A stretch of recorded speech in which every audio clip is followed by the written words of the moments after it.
didn't you sign him because before he got hurt? Because they didn't want to pay. They For some reason people had this thing against Dak Prescott, like he's not on Deshaun Watson or Patrick Mahomes level. Yes, he is. He was doing better than them.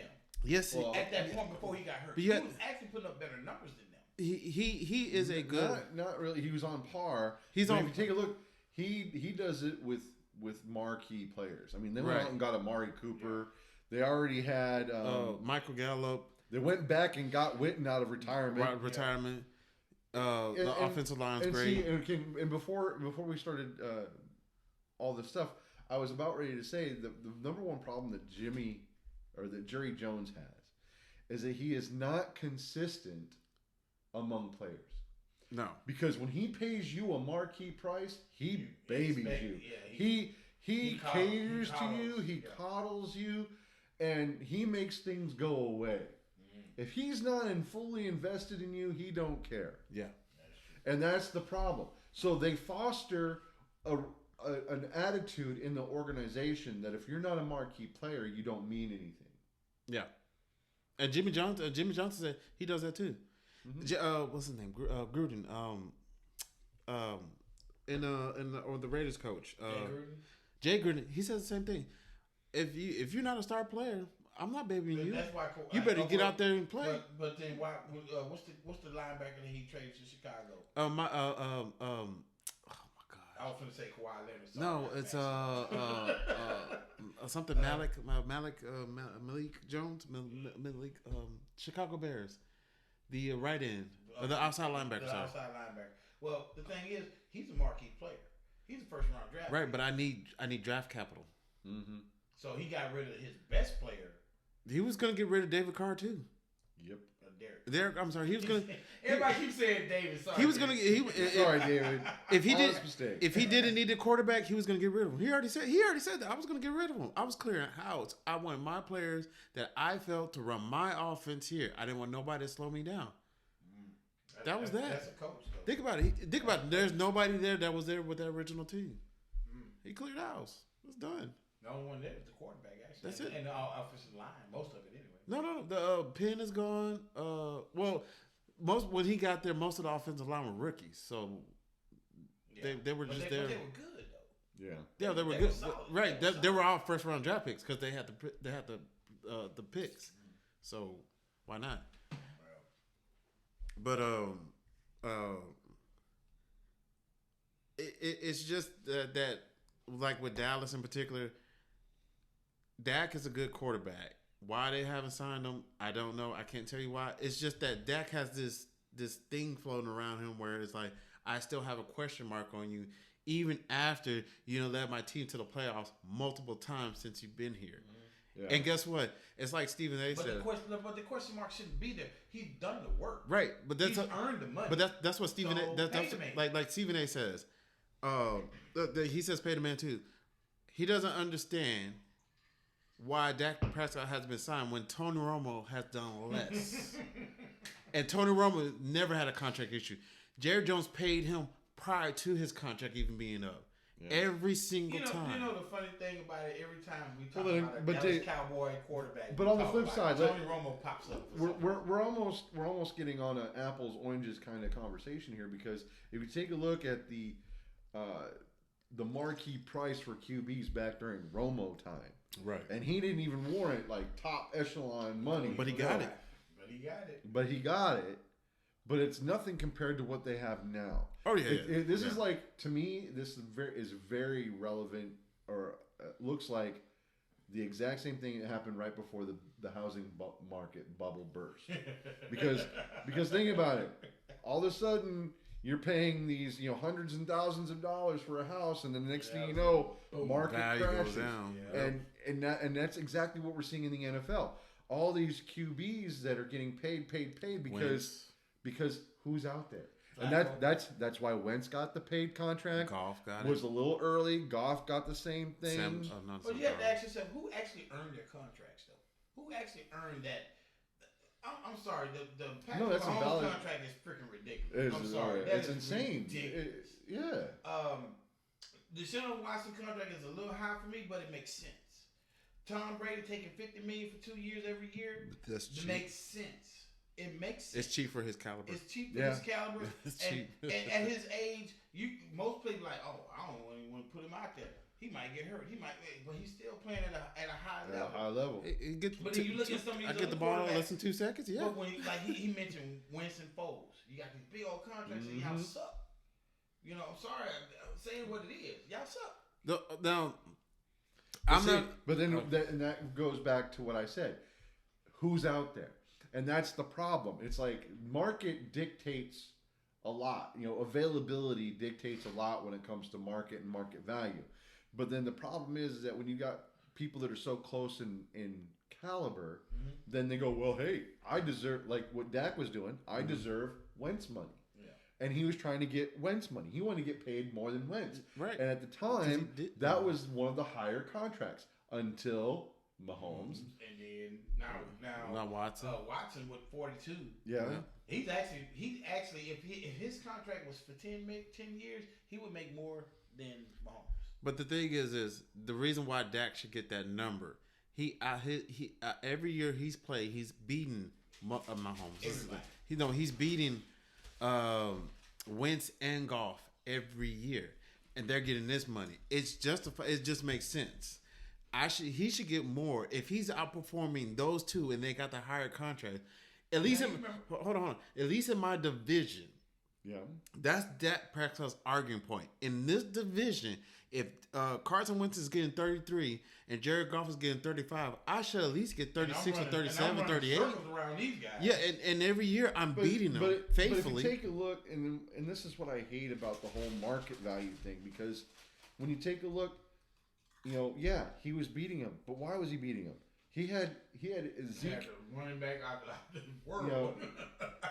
Zeke Elliott, right? Right, Ezekiel Elliott. And sorry, but without him, he would not be as effective. Matter of fact, they even did a thing on the on that show. I don't know. I think it was prior to the Shannon, Skip Bayless. He even made a comment about how Dak is a different QB when Zeke is not on the field. Yeah. Right. So without a solid running game, he is not effective. But and so once again, that was the question. In certain cases, yes. But see, when they had identified, that means, okay, look, without one, we need the other. So therefore, there should have been a little bit of give and take. Look, you're not the same without a running game. We need to make sure we have enough money for the running game. But see, they never have this conversation because it's all about the me, the pay me now. And unfortunately, because of the free agency, that's the league we have. And I have to retract what I just said because that's not always the case. You got a couple quarterbacks out there right now that don't have running backs, and they put up numbers like crazy. Like we talk about them all the time. Sean Watson, no running backs, led the league in yards and everything. Okay. Cam Newton was basically had no running backs. With New England, won 7 games. He was there was a lot of design runs for Cam Newton. But I'm saying he was playing quarterback and running back. Right. But the running backs were there. They just got injured. So hold on. He's playing without running backs. He got them, but they're not great running backs. Like, what do you mean? James White is a good running back. What are you talking about? Great running back. Yeah, he's not an Ezekiel Elliott, but he's a solid. I get it. He's a okay. Solid So, anyways, to counter argue your point about because he has a weapon, he needs to come off his pay. And that's not what I'm saying, but I say that it should be in consideration because once again, this is all about getting championships. Right. And if you're going to spend all your money on your QB, then you don't have any money left over for your running back, for your other wide receivers, tight ends, and and this is a team sport, and that's why I think that there should be a give and take that should be taken in consideration. And if the league was smart, they'd have been like, look, we want to keep Zeke here. We also want to have a little bit of money in case Zeke starts to taper off, and we need to go acquire a better running back, or somebody to spare, or a tight end, right? Something to do the dink and dunk for. I mean, because look, we all know that if with the right system, tight ends, dink and dunk will mimic the run game, and that'll help open up the offense when you want to go downfield. But he needs something to support him, and that's what I think people need to take into consideration. So, with the Dallas situation in particular, I agree with what you're saying. 100%. I agree. I'm not disagreeing with that. What I'm saying is the reason why I'm kind of like putting a little bit of pushback on it is because Dallas is known for overpaying players. Oh, yeah. They overpaid Zeke. True. They overpaid Amari Cooper. Yeah. If you had not paid them as much money, that's what I'm saying. They overpaid Jalen. What's it? The linebacker. Jalen Smith. They overpaid him. They overpaid Lawrence, the right end. DeMarcus Ware? No, not DeMarcus. DeMarcus Ware is retired. The Lawrence, he's on the team. They overpaid him. These guys underperformed in their previous contract, and you gave them a bigger contract. Why? But it goes. You will have the cap. It goes back to what he said. Jerry Jones thinks of you this way, so Jerry Jones takes care of you. So now you're leaning to my point. If these guys are so great for you, why were you struggling? But Dak is the one. When Zeke was underperforming, Zach did the bootleg out, got it to these players. He led this team back from comebacks multiple times throughout the years and led you to the playoffs multiple times, more than Tony Romo. Even before he got hurt, he was putting up 40.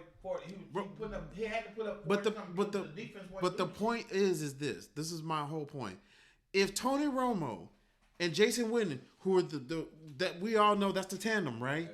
If they could never get you to the playoffs, but Dak, Zeke, and Amari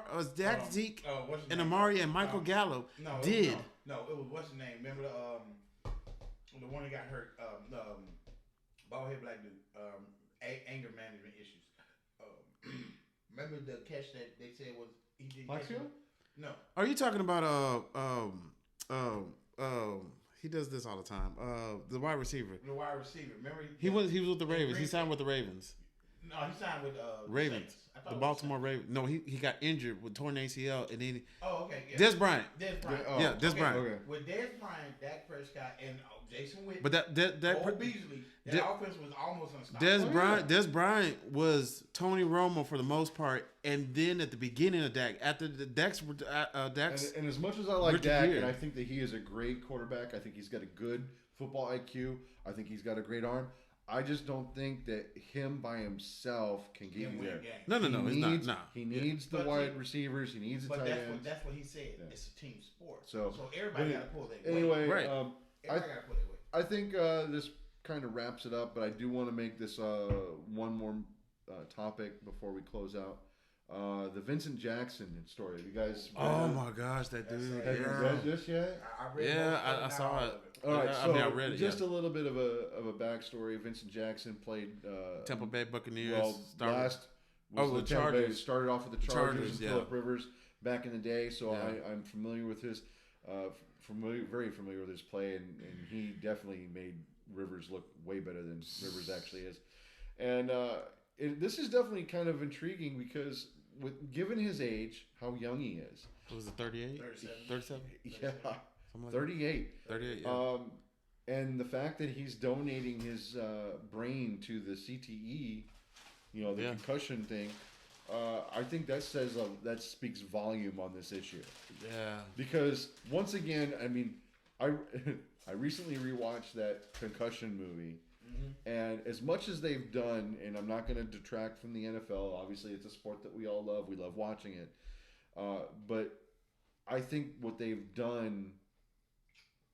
Even with some of the stuff that we don't agree with, it's the appearance of doing something. Yeah. They're really not doing anything in the realm of protecting these players, and it's more of you got hit, well, you have to sit out for a few games.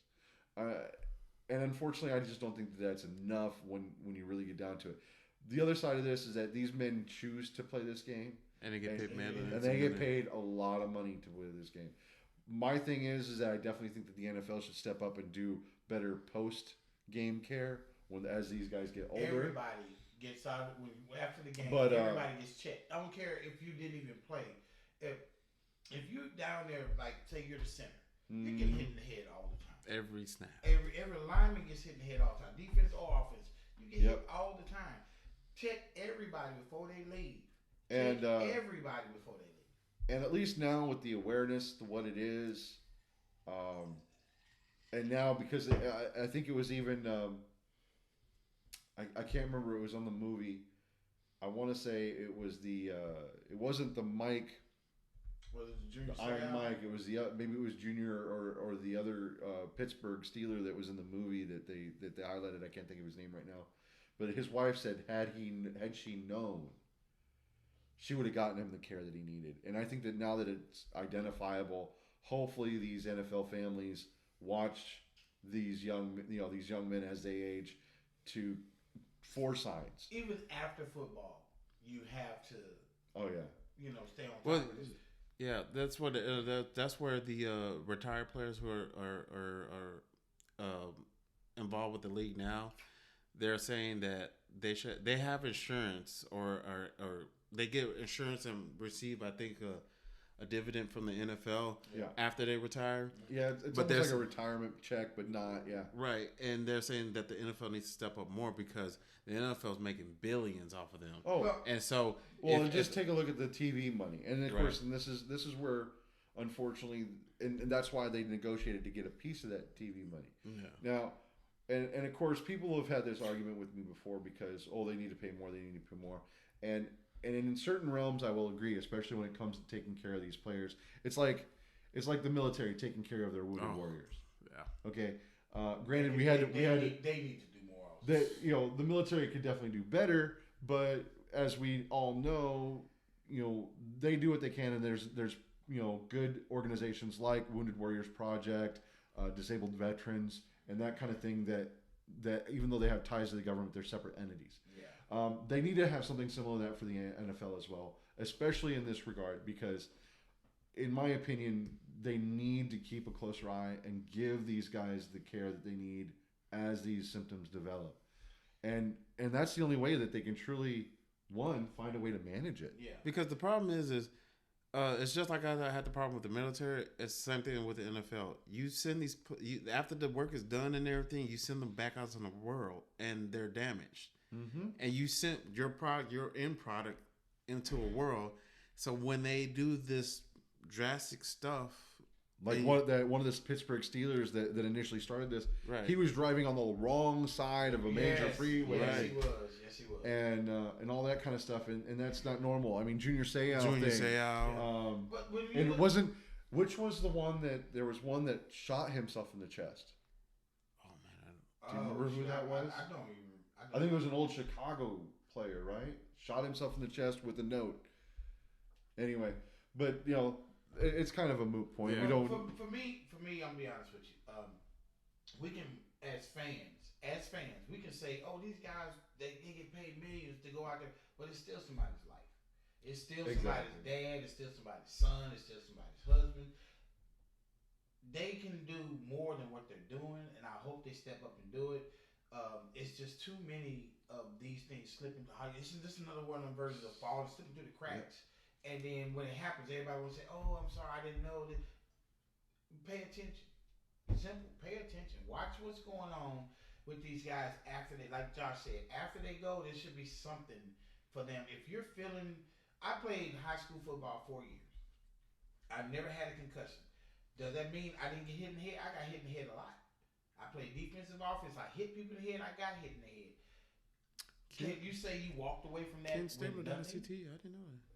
Mm-hmm. No. You got guys that go to 4 years high school football. Then you go 4 years college football. Then you go 12, 20, 10, 12 to 20 years. If you did it all the way back to Pee Wee, I mean, that's 10 years old, right? That's 10 years old. Probably less than that. I think they play like 7 or 8 now. Yeah. But, I mean, pay attention. Like, when these guys, especially in the NFL, because that's big time. That's when you're getting paid a lot of money to go out there and try to take somebody out this game or whatever. And the hits are more violent in professional football than college and in high school and all that. And on a closing note, I mean, because we all know we've watched enough. I'm interested in seeing on how great hitters like James Harrison, Steelers, Ray Lewis, Mike Singletary, Terrell Suggs. I mean, some of these Lawrence Taylor. I'm looking forward. Well, not really looking forward to it, but I definitely want to keep an eye on these gentlemen. Because that would explain a lot, OJ. Yeah, OJ. That would. That definitely was. That would explain a lot. That would explain a whole lot. But we're not trying to laugh at it, but every time I hear OJ name, I start laughing. It just strikes me. That would explain a whole lot. well, But you know, it does say something. Like these I guys, didn't know it's something. Larry it's Johnson. Not right. The one that It's he something committed not right. suicide. When yeah, you see, I'd say I knew when somebody. you see the behaviors change that drastically, sometimes you say something, and it's usually because of that, of something like that. So, on that note, gentlemen, thank you for joining us. We knocked out 3 minor episodes here in one night. I will definitely try to get these out as fast as possible. Definitely at least 1, if not 2, later on this evening. As a teaser for the next segment we're one gonna do, of we're these gonna guys? find out where these free agent wide receivers are gonna try to land or where we think they Was it one of should these go. guys? And on that note, Half Baked Sports, Maybe it was we out. Chris. I don't know. Yep, we're out.